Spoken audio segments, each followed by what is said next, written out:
오늘 시편 134편 말씀 중심으로 시온에서 너에게 복을 주실지어다 라는 말씀의 제목으로 말씀을 함께 나누려고 합니다. 이스라엘의 대표적인 명절이 있는데 유월절, 오순절, 초막절, 이때에는 예루살렘 성전으로 이스라엘 백성들이 하나님을 만나러 성전으로 올라가서 예배하러 찾아갑니다. 여러분, 이스라엘 백성들이 3대 명절에 하나님을 만나러 하나님이 계시는 성전으로 올라가는데 그 길이 만만치 않습니다. 여러분, 이 길은요, 보편적으로 일주일 정도의 거리입니다. 일주일 동안 예루살렘 성전으로 올라갑니다.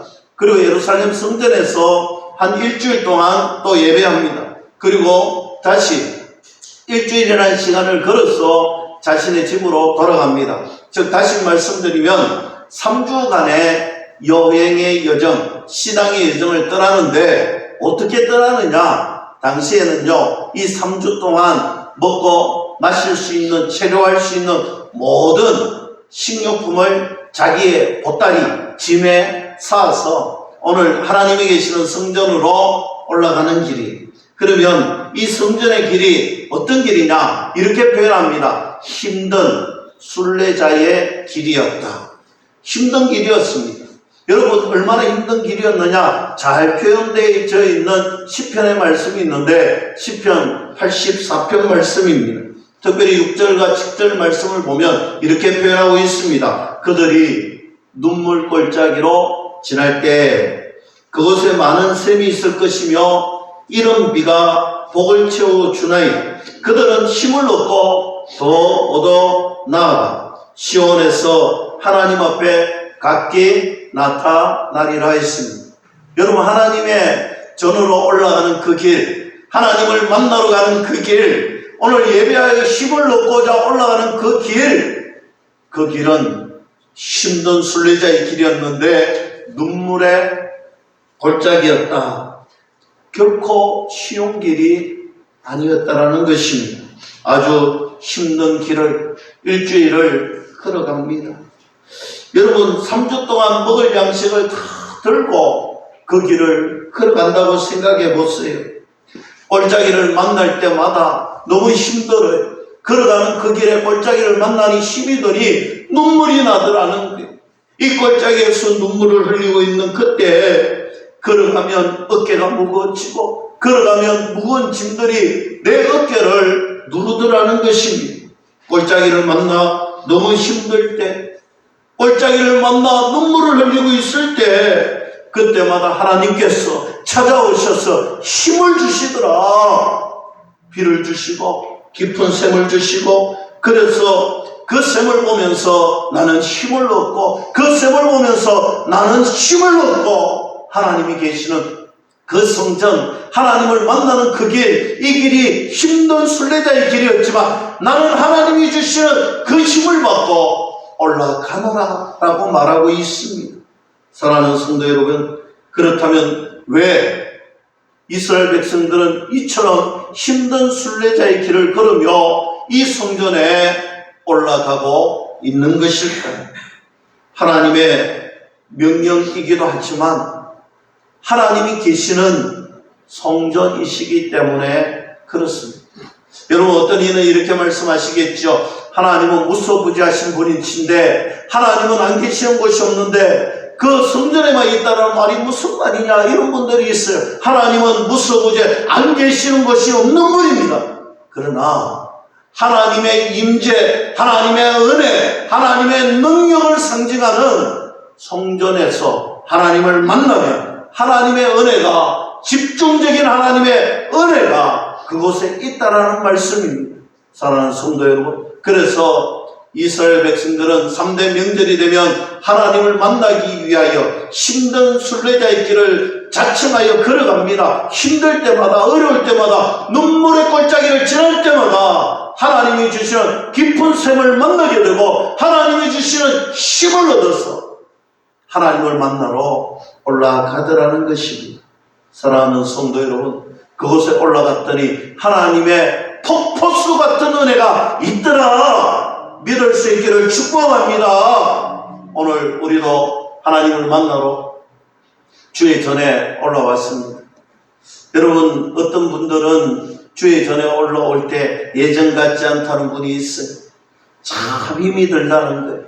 계단을 2층, 3층 오르내리라 하는 것이 힘이 들어서 때로는 3층 식당에서 밥 먹는 것도 포기하는 사람들이 있어요. 때로는 오늘 주일 예배를 오기 위해서 가정의 평화를 지키기 위하여 일주일 동안 노력하셨던 분들이 있습니다. 그런데 이렇게 어려운 길을 왜 올라올까? 이렇게 힘든 길을 왜 올라올까? 좀 전에 말씀드렸던 시편 84편은 참으로 잘 표현하고 있습니다. 1절과 2절 말씀에 이렇게 말합니다. 만군의 여호와여, 주의 장막이 어찌 그리 사랑스러운지, 내 영혼이 여호와의 궁전을 사모하며 생각하며 내 마음과 육체가 살아계시는 하나님께 부르짖나이다 했습니다. 사랑하는 성도 여러분, 주의 장막이라는 표현이 1절에 나오지, 그리고 2절에는 여호와의 궁전이라는 표현이 나옵니다. 여러분, 주의 장막이라는 이 표현은요, 이스라엘 백성들이 출애굽할 때 광야에서 하나님의 성소, 오늘 하나님께 예배하는 그 성막을 중심으로 텐트를 짓고 이 성막 중심 밖으로 많은 이스라엘 백성들이 텐트를 짓고 오늘 하나님께 예배하며 하나님의 말씀에 이끌려 그 여정, 광야의 여정의 길을 떠났던 것을 연상합니다. 여러분, 굉장히 덥고 굉장히 춥습니다. 오늘 낮에는 굉장히 덥고 밤에는 굉장히 추운 이 광야에서 여러분, 주의 장막이라고는 하지만 검은 텐트, 여러분 수달에 굉장히 질긴 그 표피로 만들어진 그 텐트, 여러분 지금 뭐 기능성 텐트 뭐 이런 거 생각하시면 안 되는 거예요. 아주 힘들고 어려운, 그러나 그 검은 텐트가 주의 장막이라고 표현되어 있습니다. 그랬던 이 주의 장막이 우리들 마음속에 2절에 어떻게 표현됩니까? 여호와의 궁전이라 합니다. 왕이 있었던 궁전, 오늘 만왕의 왕이신 여호와 하나님께서 계시는 궁전, 여호와의 궁전이라고 표현합니다. 하찮은 장막일진데 어떻게 여호와의 궁전이라고 말하는 것일까? 왕들이 사는 곳, 만왕의 왕들이 사는 곳, 왜 그렇습니까? 사랑하는 성도 여러분, 비록 초라한 장막이지만, 보잘것없는 장막이지만 그곳에 여호와 하나님이 계시고 여호와 하나님이 임재하시기 때문에 그렇다는 거예요. 오늘 이 아침에 우리가 이곳에 모여 함께 예배하는 이 주의 성전이 여호와의 궁전이 될 수 있기를 주님의 이름으로 간절히 축원합니다. 그래서 우리가 찬송을 부르잖아요. 높은 산이 거친 들이 초막이나 궁궐이나 내 주 예수 모신 곳이 그 어디나 하늘나라. 주님이 계신 그곳이, 주님이 임재하시는 그곳이 여호와의 궁전일 줄로 저는 믿습니다. 오늘 이것이 여호와의 궁전이고 하나님의 임재가 강력하게 역사하시는 곳, 하나님의 은혜가 충만한 곳, 오늘 그래서 이스라엘 백성들이 여호와의 전에 올랐던 것처럼 저와 여러분들이 오늘 이 아침에 사모함으로 찬송함으로 감사함으로 이곳에 오는 줄로 저는 믿습니다. 힘을 얻으십시오. 능력을 받으십시오. 또 힘을 받으시고 기쁨으로 돌아갈 수 있기를 소망합니다. 비록 올라올 때는 눈물의 꼴짝이었지만 오늘 돌아가는 그 길은 기쁨의 탄성이 흐르는 아름다운 시간들이 될 수 있기를 주님의 이름으로 간절히 축원합니다. 여러분, 교회 올라오면 편안하십니까? 이곳에 오면 안락한 것이 있습니까? 여러분, 실상은 교회보다는 여러분들의 집이 편안하고 여러분들의 집이 더 쉼을 누리게 좋습니다. 그럼에도 불구하고 결코 편하지 않고 결코 쉼에 좋지는 않지만 그럼에도 불편한 몸을 이끌고 이 성전에 올라오는 이유가 어디 있습니까? 힘들지만 개인적으로 눈물의 골짜기가 있고 깊은 힘듦이 있고 고난과 역경 속에서도 이 성전에 올라오는 이유가 어디에 있습니까? 이곳에 올라오는 이유는 한 가지입니다. 이곳에서 하나님의 임재를 만나고 하나님의 우리와 함께 하심을 만나고 하나님이 주시는 은혜를 만나고 하나님이 주시는 새 힘을 얻고 이곳에 축복이 있기 때문입니다. 개인마다 눈물의 골짜기가 다를 수는 있지만 그럼에도 불구하고 포기하지 마세요. 힘을 얻고 용기를 얻고 우리 가슴을 붙들고 주의 성산에 매주 매 시간마다 오를 때마다 하나님의 임재를 경험하고 하나님의 깊은 은혜를 경험하고 돌아가는 저와 여러분들이 될 수 있기를 주님의 이름으로 간절히 축원합니다. 시편을 보면 마음이 답답하고 힘들 때마다 주님 전에 나와서 토로하는 장면을 많이 보게 됩니다. 마음이 답답합니다. 문제를 만났습니다. 해답이 보이지 않습니다. 어려운 일을 겪습니다. 그러나 내 힘으로는 내 지혜로는 도무지 헤쳐나갈 수가 없다고 느껴질 때가 있습니다. 그때마다 우리는 고백하죠. 내가 산을 향하여 눈을 들기를 나의 도움이 어디서 올까? 우리는 시편의 말씀을 고백하며 주님을 향하여 눈을 듭니다. 그리고 주님의 도움의 손길을 구합니다.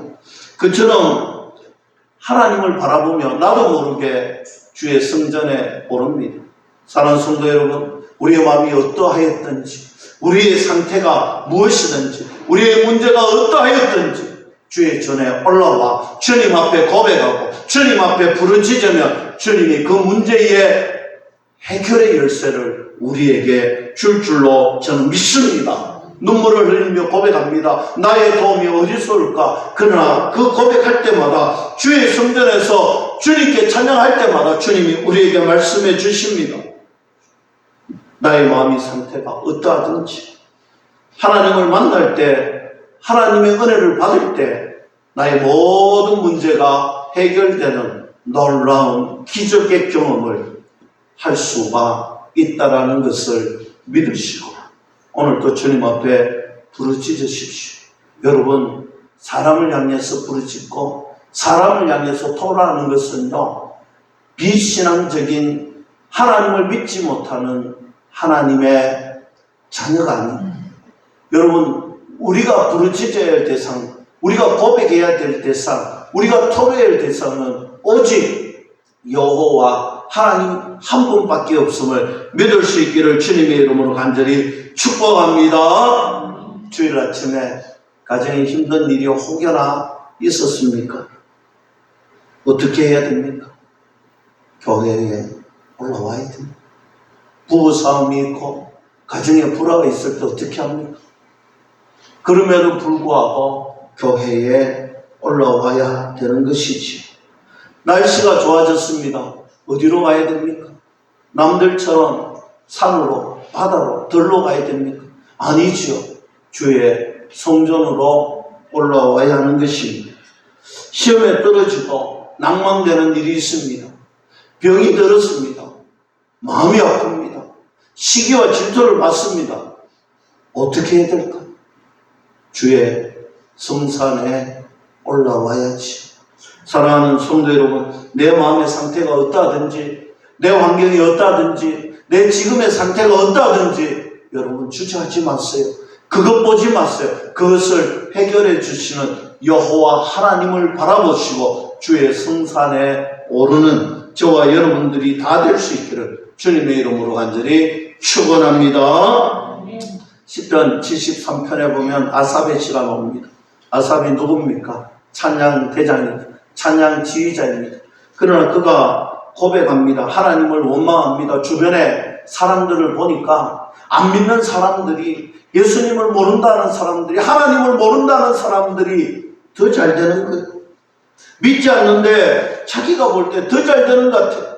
하나님을 믿는 자들이 보니 오히려 인생이 꼬이고 또 꼬이고 또 꼬이는 것 같아요. 그러니 하나님을 원망할 수밖에 없다라는 것입니다. 왜 하나님을 믿지 않는 저 사람들은 저렇게 형통케 되고 하나님을 잘 믿는 우리는 왜 이렇게 인생이 꼬이느냐고 불평불만합니다.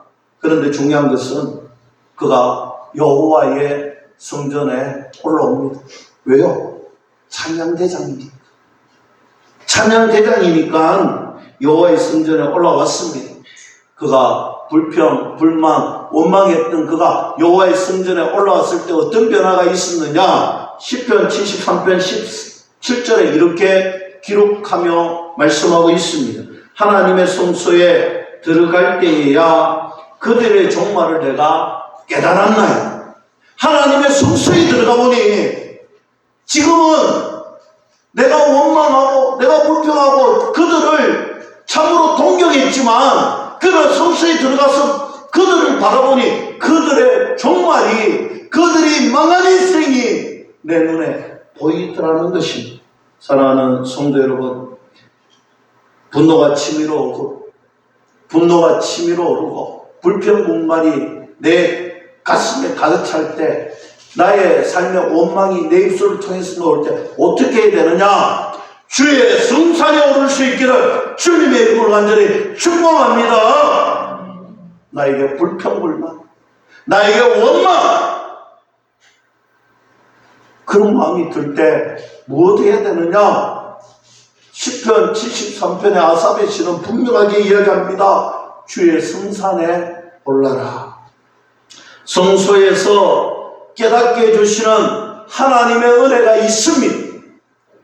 오늘 그들의 종말이 보였다는 거예요. 저는 이 말을 참 가슴에 새기고 사는 말이 여러 개 있지만 그 중에 한 가지가 이런 것입니다. 너희의 삶이 힘들고 어렵고 눈물의 골짜기를 다닐 때마다, 때로는 지치고 피곤하고 힘들 때마다 너의 삶의 마지막 결론이 그 자리가 아니더라는 것. 오늘 내가 걸어가는 이 길은 그저 성공하는 하나님의 나라의 거룩한 백성의 그 결론을 향하는 과정일 뿐이더라는 것. 여러분, 이 과정을 거쳐야 하나님의 신실한 자녀의 복을 누릴 수가 있는 것. 여러분, 정금같이 나아갈 때 어떻게 합니까? 불순물을 치잖아요. 오늘 불에 달구어서 곁속에서 불순물들을 빼는 작업이 있는 그 과정을 거쳐야 정금이 나오는 거죠. 우리의 믿음의 신앙의 유정에 하나님의 자녀답게 살아가기 위하여 하나님의 나라에 합당한 자녀로 살아가는 그 과정 속에 때로는 불순물을 제거하는 어려움이 있고 눈물의 골짜기가 있고 오늘 우리가 걸어가는 그 길에 힘든 일이 있을 수 있습니다. 병마가 찾아오고 때로는 슬픈 소식이 들려오고 내 인생에 막혀있는 것 같은 그 답을 느낄 때가 있습니다. 그러나 하나님께서 그 과정을 통하여서 하나님이 만나주시고 하나님이 깊은 샘을 주시고 하나님이 기쁨을 주시고 힘과 능력을 더하여 주셔서 능히 감당케 하고 넉넉히 믿음으로 이기며 하나님의 나라의 자녀로 들어갈 줄로 저는 확실히 믿습니다. 이 땅에 살면서 그런 나그네 인생길에 승리하는 저와 여러분들이 다 될 수 있기를 주님의 이름으로 간절히 축원합니다. 오늘 본문 말씀 시편 134편 1절은 이렇게 시작합니다. 보라 밤에. 여러분, 이 밤은 어떤 밤일까요? 여러분, 이 밤은요, 초막절, 여러분, 초막절 8일째 되는 밤을 이야기합니다. 초막절 8일이 되면 여호와의 성전에 올라가서 하는 큰 행사가 하나 있습니다. 이 초막절이라고 하는 것은 기쁨의 절기인데, 이 기쁨의 절기 8일째 되는 날 큰 행사가 있는데, 여러분, 일주일 동안은 기쁨의 절기였습니다. 기쁨을 누리고 찬송하고 기쁨을 마음껏 토로하고 그랬던 절기를 지나 8일째 되는 날은, 여러분, 사람들이 이 초막절이 되면요, 남녀노소 가리지 않습니다. 그리고 찬양을 드렸던 레위 지파에 구간되지 않고 모든 이들이 플룻을 비롯해서 그동안 다루지 않던 그 악기들, 그리고 오늘 올라왔던 여행객들이 모두 다 자기의 악기를 드러내고 찬양하고 그렇게 하는 절기가 바로 초막절인데, 순례객들이 찬양하고 성전에서 찬양하고 악기를 불렀던 이 초막절 제8일째 예루살렘 성전에 올라가 여인의 뜰로 오게 됩니다. 여인의 뜰, 이 높은 발코니에는 많은 여인들이 그곳에 올라와 있습니다. 무언가를 보지요. 밤새도록 쳐다보면서 함께 그 절기에 참여합니다. 여인의 뜰에 무슨 일이 일어나느냐? 이제 네 기둥을 세우는데, 여러분, 이 네 기둥에 횃불을 다는데 몇 미터냐면, 쉽게 말하면 아파트 8층 정도 되는, 약 25m 정도 되는 높이를 답니다. 그 위에 횃불을 밤새도록 횃불을 밝히는데, 여러분, 제사장이 입었던 옷, 제사장이 가졌던 띠, 이런 것들, 그런 것들을 사다리를 타고 올라가서 이 네 기둥에 심지로 넣고, 여러분, 기름 120리터를 그곳에 부어서 밤이 새도록 불을 지핍니다. 여러분, 불을 지핀다는 것은 밤이 새도록 뭐 한다는 겁니까? 이 기쁨의 절기에 하나님을 찬양하겠죠. 하나님을 찬양하는 이들이 모두 이 여인의 뜰에 모여서 기쁨의 찬양을 드리는데, 그곳에서 밤새도록 무엇을 하는 랍비, 현인, 사내들인 공예 지도자들, 이스라엘 모든 백성들이 하나님 앞에 두 손을 높이 올려 들고 회개의 기도, 회개의 찬양을 올려드립니다. 이 여인들의 뜰에서 초막절 8일째 하나님께 절대적으로 회개하는 기도가 뿜어져 오더라는 것입니다. 하나님, 우리는 죄인입니다. 하나님, 우리는 큰 죄인, 춤을 추면서 주님 앞에 회개합니다. 여러분, 왜 춤을 추느냐? 오늘 이 시간 이 불빛 아래에서, 오늘 이 시간 이 환한 불빛 안에서 회개한다는, 하나님 반드시 오늘 밤에 용서해 주신다는 것을 우리가 믿음으로 믿기 때문에, 하나님이 용서해 주셨기 때문에 나는 기쁨에 춤을 춘다는 것. 이것이 바로 초막절 8일째에 일어나는 여인의 뜰의 큰 행사였습니다. 여러분, 이 행사를 생각하면서 오늘 본문 말씀 1절과 2절 말씀을 다시 한번 보겠습니다. 보라, 밤에 여호와의 성전에 서 있는 여호와의 모든 종들아, 여호와를 송축하라. 성소를 향하여 너희 손을 들고 여호와를 송축하라. 밤새도록 여호와의 성전에 모여서 여호와를 송축합니다. 회개합니다. 주님 용서해 주세요. 주님 용서해 주신 줄로 믿습니다. 여호와를 찬양합니다. 사랑하는 성도 여러분, 우리가 주의 전에 올라올 때 우리에게 반드시 있어야 할 것이 있습니다. 그것은 우리의 일상의 삶에 범죄하였던 죄에 대한 고백, 회개가 우리에게 있어야 될 줄로 저는 믿습니다. 이 성사는 주님 앞에 회개의 시간이, 고백의 시간이 오늘 주님께 올려져야 되는 것입니다. 여러분, 왜 회개합니까? 회개는요, 단 한 가지입니다. 하나님과의 친밀한 교제를 위해서 회개해야 됩니다. 여러분, 회개하는 사람과 회개하지 않는 사람의 차이점은요, 단 한 가지입니다. 그가 얼마나 죄에 대해서 민감한지에 대한 겁니다. 죄에 대해서 민감한 사람은요, 죄에 대해서 주님 앞에 고백하지 않고는 견딜 수가 없어서 회개하는 거예요. 그러나 어느 순간 제가 또 죄를 낳고 제가 또 죄를 낳았어요. 죄에 익숙해져 버리면 제가 죄인 줄 모르는 그런 상태가 됩니다.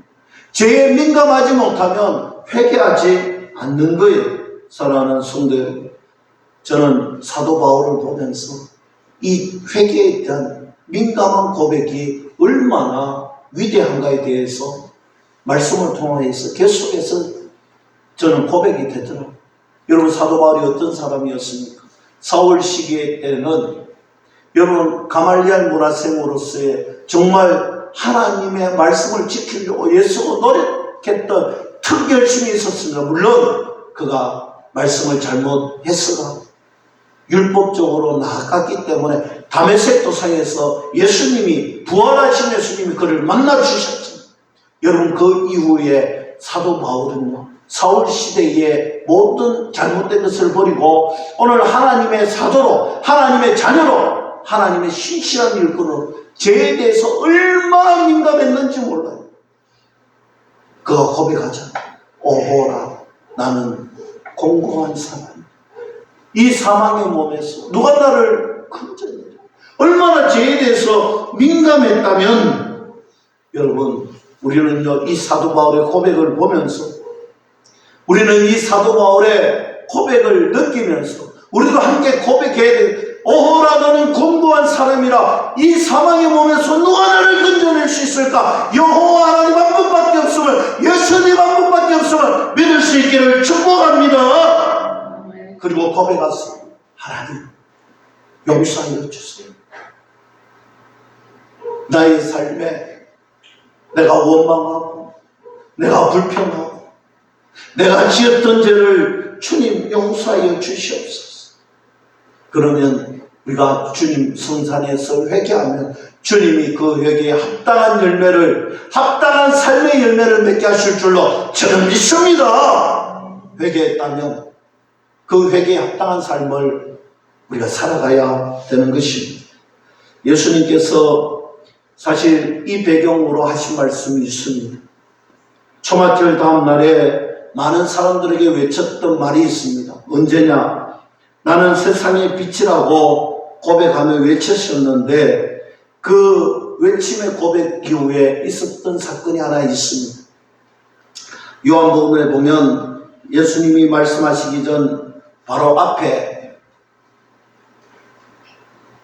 서기관과 바리새인이 가늠하다가 잡힌 여인을 데리고 나옵니다. 여러분, 그때 어떻게 했습니까? 율법으로는 그 여인을 돌로 쳐 죽여야 하는 것입니다. 많은 이들이 돌을 들고 그 주변에 모여 그 여인을 모욕합니다. 그 죄인의 죄를 정죄합니다. 많은 사람들이 그곳에서 예수님이 하시는 말씀을 또 조롱하듯이 기다리고 있습니다. 예수님이 이러지도 저러지도. 예수님은 사랑을 고백했는데 지금 돌로 치라고 하면 사랑을 어기는 것이고, 또 돌로 치라는 말을 하지 않으면 율법을 어기는 일. 진퇴양난에 질문을 던져놓고 음흉하게 대답을 기다리고 있습니다. 여러분, 그때 예수님이 하신 말씀 우리가 다 알잖아요. 바닥에 무언가를 적었습니다. 무엇을 적었는지는 성경이 말하지 않습니다. 여러분, 성경이 말하지 않는 것을 우리가 알 필요는 없겠죠. 일단 예수님이 뭔가를 적었습니다. 그리고 예수님이 그들을 향하여서 이야기합니다. 너희 중에 죄 없는 자가 돌로 치라. 그때 모두가 돌을 내려놓고 돌아갑니다. 노인들도 젊은이도 하나둘씩 떠납니다. 이제 여인과 예수님만 남았습니다. 여러분, 오늘 이 말씀은요, 바로 전날 너희들이 초막절 8일날 여인의 뜰에 모여 하나님 앞에 회개하며 온전한 회개를 드렸는데 회개한 다음에 너희들 무엇하냐? 회개하면 회개에 합당한 삶을 맺고 살아야 되는데 어떻게 너희는 정죄하면서 사는 거래? 왜 남의 잘못, 남의 흠을만 드러내려고 하느냐? 회개에 합당한 삶을 살아야 했는데, 회개에 합당한 삶을 살으라고 했는데, 우리가 밤새도록 회개했는데, 그 아침에 너희는 정죄합니다. 오늘 예수님의 탄식이 들리지 않습니까? 예수님의 이 음성이 들리지 않습니까? 예수님께서 우리들이 하신 말씀이 들리지 않습니까? 여러분, 회개했으며 회개에 합당한 삶을 살려고 애쓰고 노력해야 되는 거예요. 여러분, 우리는 정죄하고 판단하고 심판하는 사람이 아니라 우리는 예수의 마음을 가슴에 품고 예수 그리스도의 사랑을 가슴에 품고 세상에 빛과 소금의 사명을, 오늘 그 사랑을 전하는 예수님의 제자가 되어야 할 줄로 저는 믿습니다. 너희 중에 누구든지 죄 없는 자가 돌로 치라는 이 말은 너희들 회개한 사람답게 합당한 삶을 살아라, 이 말씀인 거예요. 사랑하는 성도 여러분, 우리 모두가 회개에 합당한 삶을 사는 저와 여러분들이 될 수 있기를 주님의 이름으로 간절히 축원합니다. 여러분, 우리가 요즘 야곱의 이야기를 수요 기도 예배 때마다 말씀을 전하잖아요. 야곱이 약복강 나루터에서 요단강을 지나다가 하나님께 기도하고 하나님을 만나죠. 여러분, 한도뼈가 부러져도 하나님을 놓치지 않았습니다. 그가 고백합니다. 하나님, 저는 절대로 하나님 놓칠 수 없어요. 내 힘으로는 살아갈 수 없고 내 능력으로는 헤쳐나갈 수 없습니다. 나는 하나님만 붙들고 하나님만 의지하고 하나님 그렇게 살겠습니다.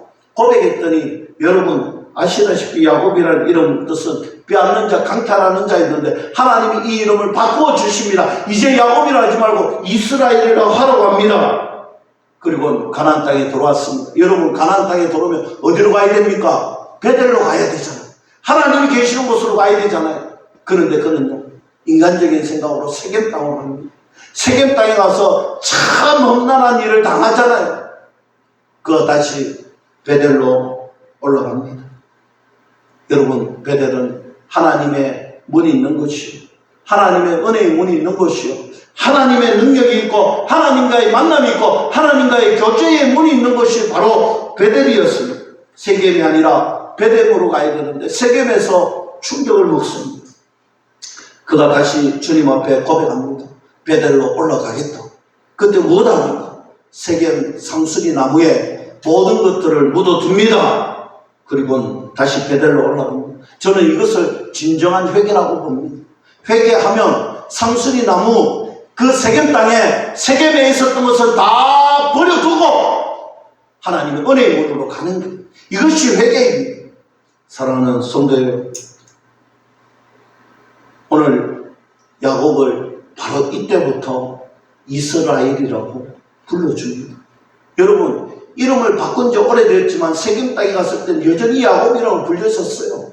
그러나 오늘 세겜 땅 상수리 나무 아래에 내 모든 것들을 버려두고 하나님 하늘문이 열리는 베델로 올라갔더니 오늘 이스라엘이라고 부르시더라는 것입니다.